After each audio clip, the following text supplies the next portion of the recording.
It's the Ross Tucker Football Podcast. Oh, yeah, it is. But it's not just any Ross Tucker Football Podcast. It's a Wisdom Wednesday, presented, of course, by DraftKings. We're getting the wisdom today from Ed McCaffrey. Awesome, long-time NFL career. Then he got into, obviously, media. Now he's a Division I head coach, which is the primary impetus for me getting him on the show.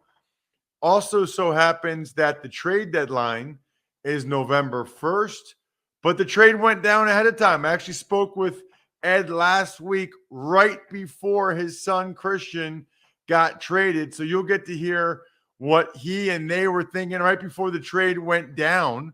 Doesn't happen to us very often. We don't pre-record hardly ever, but sometimes during the season, things happen. We got to do it. So you'll hear from Ed McCaffrey momentarily. Wednesday means the Even Money podcast is already posted. Awesome. College Draft podcast already posted. We'll do part 1 of the Fantasy Feast today. You'll be able to access part 2 of the Fantasy Feast tomorrow. And we're already 2 days away from a Spread the Word winner, just like any of our posts on Instagram. It's that simple. Like a post on Instagram at Ross Tucker Pod, and you can be the Spread the Word winner. Think about how easy that is. You literally just like at Ross Tucker Pod on IG. Sponsor confirmation, so many cool sponsors. Masterworks, Uncommon Goods, Symbol, Athletic Greens, amazing. And then the YouTube shout out, which, as you guys know, I really enjoy doing those for you. YouTube.com/Ross Tucker NFL. Patron of the day. I think I just got an email from this guy, Robert Frustruck. I think it's like Bobby Breakfast or something. Did I get that right? Bobby Breakfast, Robert Frustruck. He's the latest patron, patreon.com/RT Media. Got a couple more yesterday. Still racking them up as people want to see the even money bets in black and white. Or maybe you just want to be a part of our awesome community on our private Slack channel, patreon.com/RT Media. It's Big Show time. The Big Show. As promised, I am now joined by a good friend of mine. We used to work together all the time. We did a show together on satellite radio, which was amazing. Thoroughly enjoyed it every week. He's Ed McCaffrey, former Pro Bowl wide receiver, a 2-time Super Bowl champ. He's the head coach at Northern Colorado. I think you're familiar with some of his children. Ed, you got a lot of things I could list to start the interview here. Yeah, well, first off, thanks for having me on the show, Ross, and I miss working with you. We had a whole lot of fun, but, man, you're crushing it, doing a wonderful job. Enjoy listening to you, and honored to be on your show. The football world and the football life, and it just seems to be what our family has chosen to do. Wouldn't have known that, 40 years ago. And meet Lisa, marry her, have 4 boys, no daughters, and they'd all play football. What are the odds of it? And so, yeah, we have games every week. And now my oldest son is a coach with me here at Northern Colorado, and Christian's playing in the NFL, still have 2 playing in college. So our weekends are pretty exciting. That's amazing. That's actually one of the things I wanted to get to with you, but I'm going to save that for a little bit later, because the reason I've been wanting to get you on the last couple of weeks, I feel like you're the perfect person to ask about this. Nathaniel Hackett, the new head coach for the Denver Broncos, who you obviously live in the Denver area. You've spent a lot of time with that organization. He's really struggled, especially early in the year, with some game management, clock management stuff. I think it's gotten a little bit better the last couple of games, maybe since he's hired Jerry Rosburg. But I guess I just wanted to know, it's so easy for me or other former players or broadcasters to be like, what is he doing? How does he not know to do that? Blah, blah, blah. You've actually done it, right? Like, you're the head coach of a Division I program. You're building that thing back up there at Northern Colorado. So I guess I just wanted to start with that. Like, how hard is that part of it? The game management, clock management part of it? Yeah. So we could talk for a year on just coaching alone and all the different aspects and what it takes to coach at different levels, by the way, because each level is different. But in terms of game management, you'll have your charts before the game that help you make your decision in crunch time when you're going to go for it on fourth down. You have your clock chart for, if you're trying to run out the clock at the end of the game or stop the clock if you're behind. 2-point conversion chart. So most coaches have that already on their call sheet. So they're ready to make a decision based off the data analytics at any time. But at some point, it is a gut decision. So for instance, in college, field goals aren't guaranteed in college. You have a snap, you have a hold, you have a kick, you have your protection. So it's not even all on the kicker. It's on your ability to make a field goal based on the hash mark, the down and distance, and your opponent. And sometimes, you have what you call the dead zone, which is a lot of times in the NFL, 33 to 43. It's further than that now if you have a really good kicker. But an area where if you punt it, it's probably going into the end zone and you're only gaining, 15, 20 yards of field position, or you might not be able to make a field goal from there in college, right? So you're like, we can't make a field goal. We've made 1 out of 10 in practice. And if we punt it and it goes in the end zone, we're not gaining a lot of ground. So we might as well go for it on fourth down. But everyone's kicker is different, right? You might have a better kicker. So now you decide to kick it, like McManus in the Broncos game earlier in the season. I've seen him make field goals over 70 yards. So you're like, he has the leg to make that, but we're on the fringe. It's 4th and 5. Do we try to kick and win, or do we put it in the hands of our quarterback, Russell Wilson? In that particular decision, I felt for him because he's like, I know we've made this field goal in practice. We could win the game. Or do we try to convert and get the first down? So if you make the field goal, Ross, you're a hero. If you miss the field goal, why didn't you let your quarterback try to move the chains to get you in better field position on 4th and 5? Now, you can't prove they would have converted 4th and 5, right? We don't know. We never tried it. So that's the challenge for coaches. You got to make a decision. If it works, you're a genius. If it doesn't work, you're not. Now, there's other more obvious decisions that maybe everybody knows don't follow data analytics. And if you do them, you're really taking a chance. If you fake a punt or a field goal, or if you go for it on 4th and 12 in a situation where it's highly unlikely you're going to convert, or with the clock, a lot of people understand clock management. So coaches will get criticized for that if they don't do it properly. And that criticism is warranted if you really do botch a decision. But usually, Ross, all that information is on a sheet so that you don't have to go with your gut as much as possible, knowing that there's going to be a couple situations throughout a season where it really is a gut decision and you hope you make the right one. Yeah, I'm glad you said that, because I've talked to, I do a college game every week, and I talked to the college coaches about it. And I had one say to me recently, he just always goes with the analytics because, why does he think, he's smarter than the analytics for this one time, but not the other 5 times? He's like, that doesn't make sense to him to have all the probabilities and follow it most of the time, but then every once in a while think that he's better than the probabilities. Yeah, well, here's an example of where that may come into play. So first off, not all data analysts agree on the data. And it depends on your sample size and what level. Like if you're doing data analytics in the NFL, that might be different than data analytics in college. There's different rules in college. There's different levels of competition. The odds of making field goals is different. Your punter's different. So here's an example. Put it on you, Ross. What if the data analytics say to kick the extra point if you are behind by 13, right? Well, not everyone agrees on that. That's a really weird number. That's why I brought it up. Being down by 13 is a weird number because if you go for 2 and make it, you're down by 11. But most data analytics suggest to just kick the PAT and take your chances of scoring 2 more times. It's a really tough decision for coaches down 13, in my opinion. So now you're talking about the clock. Well, let's go for 2 down 13 if there's under 4 minutes left in the game. But what if there's 6 minutes left in the game? Now you're in a really fuzzy area. Do I go for 2 or not go for 2? And so that's difficult. But how about this? Your offense has scored 5 times in a row and you're moving the ball at will, right? So now do you go for 2? You're moving the ball like crazy. You're scoring every time you get the ball. Well, we're playing really well right now. We've scored the last 5 possessions. Like, we're killing this team. So now you might be more apt to go for 2. What if they stopped you 3 and out and you could barely get to the red zone and you finally scored after 2 quarters? And now you're like, we barely got down here. It's been tough all day. This team's pretty stout in the red zone. And we finally scored. Do we go for 2, or do we just say, hey, let's just kick the PAT now and hope we score again? And maybe, depending on the time, you get an onside kick. So it's not as easy as you think. There's a lot of very difficult situations where you kind of have to go with your gut, and it's based on how your offense or defense is playing at the time. The other thing I've heard, which I think is interesting, because there are some guys, I've had them on the show that have done data analytics for teams.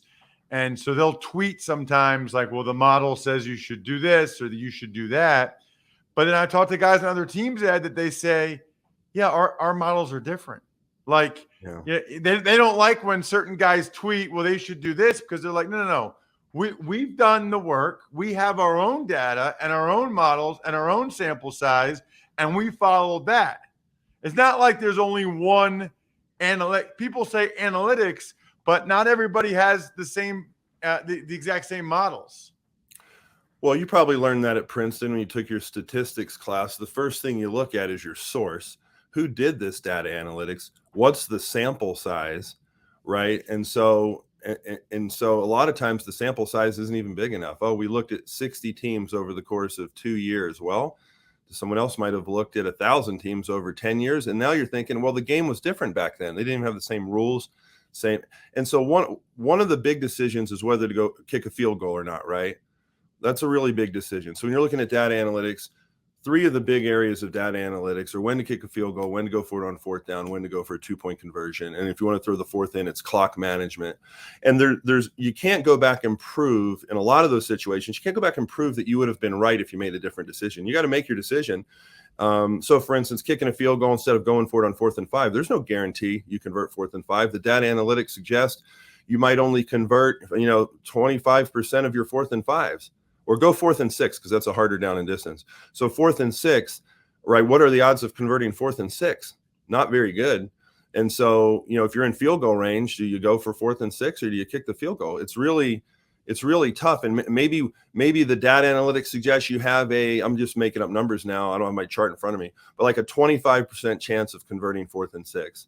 Yet you have based on your field goal kicker, a 48% chance of kicking the field goal. Well, now you're like, well, I have a little bit better chance of making a field goal than converting, but if I convert, I could still score a touchdown, which is 7 points instead of 3. So now you're looking at the value of a possession versus the value of 4 extra points if you convert, even though you have a less chance of converting than kicking a field goal. So people like to make it easy, Ross. I think what the data analytics do for coaches is they make them feel more confident in their decision. Because can you imagine in a split second trying to look at, well, 48% here, 46% there, our kicker looked good in practice. By the way, a lot of it's based on how your kicker or your team looked in practice. How have we been playing in the game? You're trying to weigh all this stuff. So what it does for coaches is say, look, I have my chart. I'm not deviating from the chart. I'm going to trust these data analytics. I trust the people that did the data analytics. It's a large sample size. It's at our level. And I've evaluated my team based on my kicker or how our offense is playing during practice and during the week, who my opponent is. And I'm going to stick with this chart in the game. I'm not deviating. And it makes it easier for coaches. But I'm telling you, even with the chart, there are certain situations where you have to make a gut decision as a head coach. And those are the decisions when you're right. I mean, Belichick's a perfect example. He goes for it on 4th down a lot. There's been games where he went for it and won, games where he went for it and they didn't win. And then he gets criticized, right? So I think you just have to have your chart, believe in it, be really prepared before the game, understand your team, know your team, because every team is different. So the decision's different based on your team and how you're playing that day. So you try not to deviate too far from your chart, but there are times where you have to make a gut decision. You mentioned your kids, Ed, and obviously Christian's in the NFL. And you've got one working for you as a coach, and you got a couple still playing. That was the one thing that I was interested in when you took the Northern Colorado job, is I knew that it would prevent you / hurt your ability to see your boys play at times. How much of a factor was that? That had to be a consideration, because I know you used to be all over the place to try to watch your kids play. Yeah, well, I talked to Lisa, my wife, who we were talking about over the break, who hopefully you will have on the show. Thanks for offering. She does a Your Mom podcast with Ashley Adamson, who works for the Pac-12 network as well. And she talks about that a lot, talks about the kids and the challenge when you have multiple kids of being there for them physically.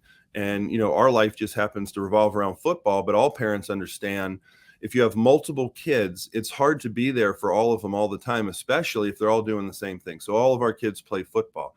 We've had that problem our whole lives going back to Little League. I remember the game that Christian fell in love with football, where he knew that's what he wanted to do the rest of his life, was a championship game in Little League when he was 7 years old. And my son, Max, who's now coaching with me at Northern Colorado, was playing in a game, luckily, at the same high school on the upper field. So I was on the upper field coaching and watching Max, while Lisa was on the lower field watching Christian. And so we're trying to get updates during the game of how the other game is going, even though I'm coaching on the upper field.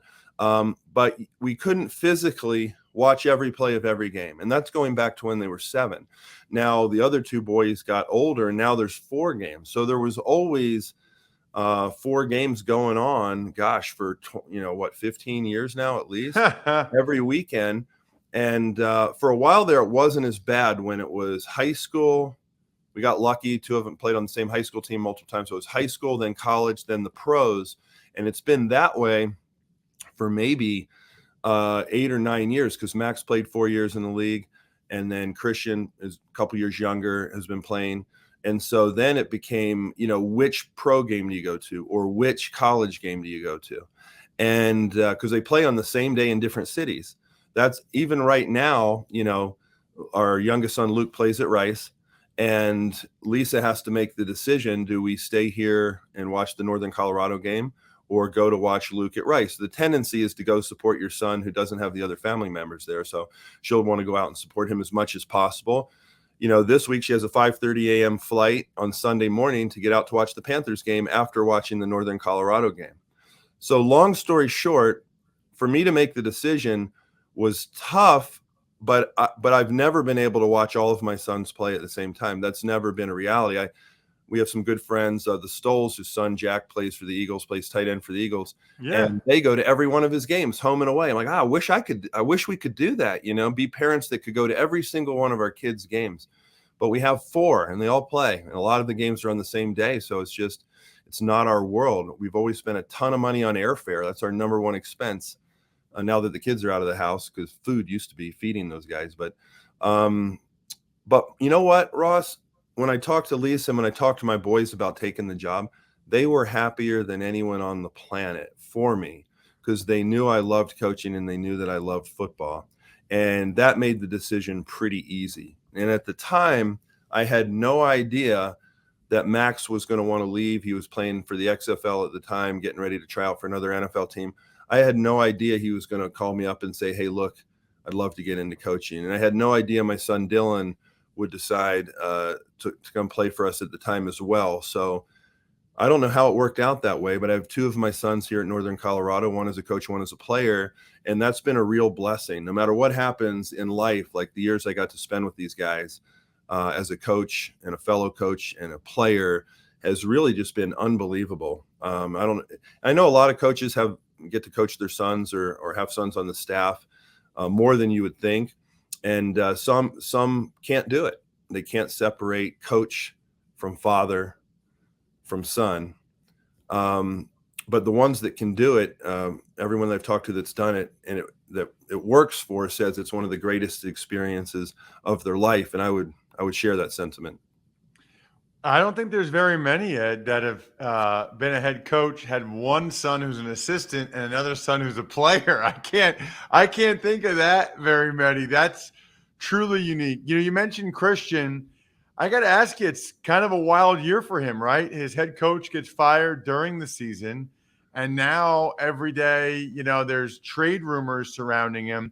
What's that like? I mean, obviously, you have a lot of experience. You're around the NFL for a while. Do you talk to him about it a lot? Is he stressed about it? Is he pretty chill and whatever happens, happens? Because that's unique, right? He's been a star player. He's gotten the contract. He's been in Carolina his whole career. And now there's a lot of potential change, which you and I know is a big part of the NFL. Yeah, I think it helped him growing up in that world. He was young when I played, but he remembers being in the locker room and hanging around the guys. He'd bring his Power Rangers in and they'd hang out in the locker room after games. And he knows very well my career. I played for 3 different teams. I know you played for multiple teams. And when they were young, and by the way, in Little League, you play for different teams: football, basketball, baseball, lacrosse, track. And then, growing up, you might play for different teams. And so it's not like you've never played for different teams before. But when he got to the NFL, I said, hey, look, regardless of what happens, this is before he got drafted, didn't know where he was going to play. I'm like, don't be as concerned about where you go in the draft. Be more concerned with, what team you go to. You want it to be a good fit and a good organization. And also think of it like you're playing for the NFL. And I don't think enough young players think that, but you're playing for the NFL and one of the teams in the NFL. Hopefully you make one of the teams. That's who you're playing for. And then throughout your career, you may play for 3 or 4 teams. Who knows? I mean, that was my experience. I know you experienced playing for different teams. But his situation in Carolina is unique in that he absolutely loves it there. He loves Charlotte. He loves Carolina. He loves the Panthers fans. He's done really well there.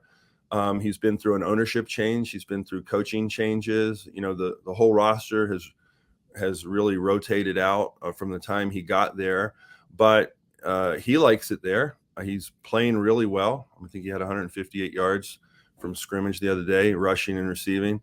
And so he's got a good thing going. So I asked him about it the other day and he's like, look, I love football. I love the Panthers. I love playing. If I get traded, I get traded. If I don't, I just love ball. So he just approaches it like, hey, I got another game to play with my teammates. I'll be ready to go. But I know him, like if something happened, he'd be in the next locker room saying, hey, fellas, let's go. Like, let's go play ball. And so he has a really good head on his shoulders when it comes to that. And I think, growing up around it probably helped him understand the business part of this game. Ed, can't thank you enough for the time. This is what a cool, unique football life that you guys have. I'll actually be out there. I don't know if I can catch your game, but I think November 12th, I'm doing a game at Air Force. I don't know if you have a night game or I got to check the schedule. Maybe I can catch your game before I fly back to Pennsylvania. I know the last time I was out there, you're like, hey, do you want to go out to dinner? I said, sure. Next thing I knew, we were with Mike Shanahan at Shanahan's. Yeah, well, people might not know, but we talk a lot off air, and I really value your opinion and your insight. And you've been through some of this with me in terms of making decisions on what to do and with our boys. So appreciate you, Ross, and thank you for having me on the show. Absolutely, thank you so much. Love talking with Ed, and I thought he made a lot of sense as it relates to analytics and using them and all the different things you need to consider. And speaking of things that make sense, how about Masterworks? How about the ability to invest in things that have actually gained value the last time inflation caused this much damage?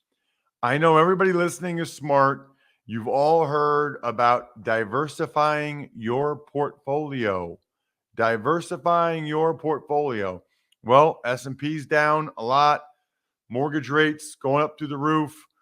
Bloomberg says 100% chance of a recession next year. Why don't you invest in one of the things that actually gains value when there's inflation? Even as recently as October, Masterworks produced results, selling a painting for a 21.5% net return to their investors. In fact, 6 of their 7 exits so far have given investors more than 20% net returns. Think about that. You put in 10K, you get over 12K out. Simple. Learn how to get up to $200 of free shares from Masterworks when you sign up with our special code Ross. That's masterworks.com, promo code Ross for up to $200 at Masterworks. See important Regulation A disclosures at masterworks.com/CD. Tux Takes. Tux Takes are presented by Labatt Blue Light. You see those bottles behind me? There's cans, whatever, you know what I'm saying. The pristine Canadian Pilsner. Share a Labatt with friends this football season. All right, Ross, well, let's start today with the NFL saying that those referees did not get Bucs wide receiver Mike Evans' autograph after the Panthers game this past Sunday. No, it's funny because all the NFL officially announced is that they confirmed that the official was not getting Mike Evans' autograph. Then Tom Pelissero, who works for the NFL, so somebody told him this, said that evidently the ref went to Texas A&M like Mike Evans did.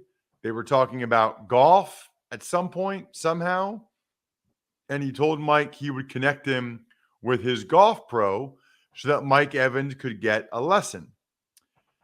Not as bad as getting an autograph, something of value, but still not a really good look, right, for the NFL? Yes, players and refs talk sometimes, but a ref getting a phone number of a player so that they can connect them with a friend, it's just not a good look, right? What happens if it's a judgment call? You know, what happens if it's a close call? Whether it's conscious or subconscious, he might give Mike Evans. Now, look, that might have been the case anyway, since they're both alums from Texas A&M that we find out now. But it's even more pronounced if they have some type of relationship or some type of favor, even if it's the ref doing Mike Evans a favor as opposed to the other way around. It's not ultimately not a good look for the NFL. They shouldn't be doing it, and they sure as heck should make sure it doesn't happen on video. But even now, I'm pretty confident those guys will be reminded you can't be, socializing with NFL players like this. Tux Takes. On to some transactions. The Jets trade a 6th-round pick that could upgrade to a 5th. In return, they get Jaguars running back James Robinson. Also, Raiders trade D-tackle Jonathan Hankins and a 7th-round pick to the Cowboys for a 6th. So, yeah, I mean, the Cowboys, I guess, felt like they needed another run stuffer, need some D-tackle depth. All they did was swap picks next year. The Raiders upgrade their pick from a 7th to a 6th. It's not a big deal to the Cowboys. Raiders probably didn't feel like they needed Hankins, weren't really using him. If we can move up around, why not? Very curious to see how James Robinson looks for the Jets. With Breece Hall out, clearly they needed another running back. They felt like they'll pair Robinson with Michael Carter. It's funny because I saw a YouTube post, youtube.com/Ross Tucker NFL, presumably a Jets fan, saying, "Oh, yeah, I'm surprised you dropped the Jets. You're concerned about the Jets in your rankings. You probably didn't hear. They traded for James Robinson." James Robinson is not the same player as Breece Hall. Not even close. Especially not in terms of a guy that's a home run hitter. I still think James Robinson can do some positive things. I don't really know that the Jaguars obviously didn't feel that way because they're not giving him the ball very much, and he's expendable. They were willing to move on from him for not a whole lot from the Jets. Tux Takes. Frank Clark, defensive end for the Chiefs, suspended 2 games under the personal conduct policy. Well, he had not one, Bri, but two separate incidents where he had some type of gun charges. And so that's what he ultimately, pled guilty to or did something at a lower level, something like that, right? But it was settled in September. One way or the other, the case was closed in September. I forget the exact, way it ended. And I don't really care. I really don't. Like, I don't care this is the official term. No. He got caught twice doing something he shouldn't have done. He ultimately pled guilty to something. And now he's suspended 2 games under the personal conduct policy. Not the first time that Frank Clark has had issues with the law. He was a character concern coming out of Michigan when he came out of Michigan. It's interesting, by the way, Brian. I don't know if you saw my tweet last night at Ross Tucker NFL, but it's literally cheaper to fly to Houston to watch the Phillies in the World Series than it is to go to Citizens Bank Park, which is the Phillies' home stadium. I was looking at this at the Phillies' home stadium right now, or no, at Game 1 in Houston on the Game Time app. You can get in for $569 right now. General admission, standing room only, but you can get in the building for $569. Phillies at Astros Game 1. On a flight costs like, I don't know, $320. You can get there for $320, $400 at the most. Meanwhile, Astros at Phillies, like Game 4, it's $1,100. So almost $600 more on the Game Time app, and a flight is $300, $400. So pretty wild that it's cheaper to go watch the Phillies play in the World Series in Houston. Thankfully, I got the Game Time app, and I can click back and forth between the cities to see exactly what the lowest ticket price is in both cities and check out the view from where the seat would be in less than 30 seconds. Download the Game Time app, like I obviously have, create an account, and redeem code Ross for $20 off your first purchase. Again, that's Ross for $20 off your first purchase. Terms apply. Download Game Time. Last minute tickets. Lowest price guaranteed. Tuck's Takes. Dallas Cowboys lose cornerback Jordan Lewis for the season. Giants tight end Daniel Bellinger has eye socket surgery. Browns Jacob Phillips, a torn pec, and the Broncos signed running back Marlon Mack off the practice squad in San Francisco. And he signed like Sunday night because the Broncos left, I think, on Monday for London, and he wanted to be on the plane. He wanted to go. So, and I think Marlon Mack especially, because I saw the Niners cut Tevin Coleman as well. I wonder if they're putting him back down the practice squad instead of Marlon Mack. But Marlon Mack's like, wait a minute, you guys just got Christian McCaffrey, and I got a team like the Broncos that actually want me on the active roster. Peace. I'm out of here. In terms of those injuries, Jordan Lewis gone. That's a big injury for the Cowboys. He's a pretty good nickel corner. Nickel corner is a really important position in the NFL. Jordan Lewis is pretty good at it. So that's a tough loss for the Cowboys in Jordan Lewis. He's made a bunch of plays for them. The Daniel Bellinger eye thing is scary. You know, there have been guys that have had, issues with their eyesight forever because of injuries on the football field. Eye socket surgery. I don't know how he got hit hard enough that he fractured his eye socket. I mean, it's a strong bone. I'm feeling it right now. For those of you watching on YouTube, that's a strong bone. To fracture that like that is scary, really scary. And for the Browns, it just keeps getting worse. Jacob Phillips was their leading tackler against the Ravens. Now he's done for the year with a torn pec. It's a good thing for them that they recently traded for Deion Jones to make sure that, they've got a guy ready to go and can replace Jacob Phillips alongside JOK, Jeremiah Owusu-Koramoah. It's a good thing for all of us that before I get to one of your outstanding email questions, you can get Sling as the most valuable option when it comes to finding your favorite channels with the best deal for sports, news, and entertainment. Some of these prices are getting outrageous. So that's where Sling comes in. Some of these TV prices now, streaming everything. You can watch every touchdown live every Sunday afternoon with NFL Red Zone on Sling. Limited time, get Sling Blue and add on Sports Extra with NFL Red Zone for half off your first month. Regular price $46, now only $23. Think about that. You get the best deal on Red Zone, so you can catch all the touchdowns at the lowest price with Sling TV. Visit sling.com/DraftKings to sign up today. Email, Brian. Ever wanted to ask an NFL player a question? Well, here's your chance. It's time to Ask Ross.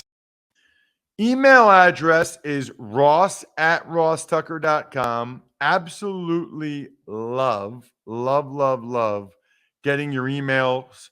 Especially, listen, if you take advantage of a sponsor, I guarantee that you go to the top of the line and I read and respond to it on the show. Guarantee it. Can't guarantee that if you just email me normally.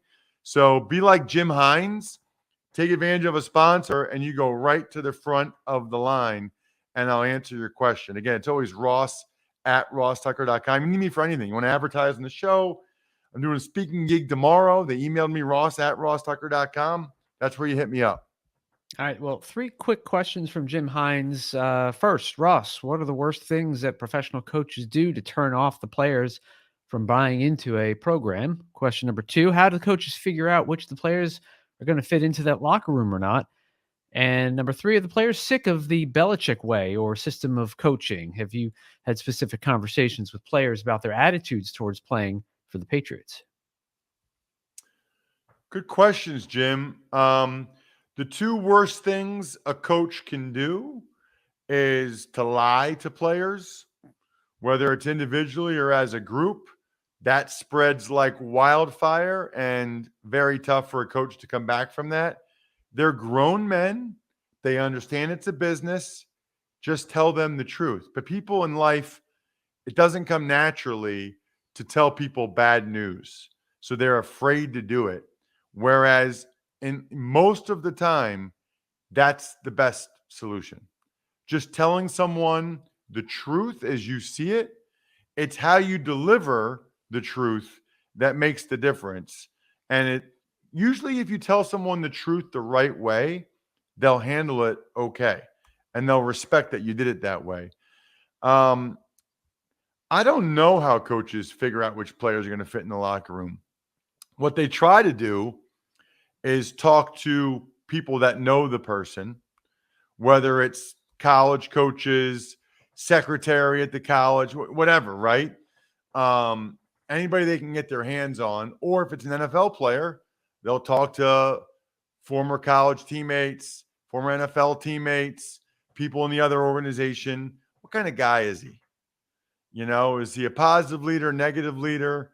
You know, do the guys rally around him? What kind of worker is he? They want to know those things.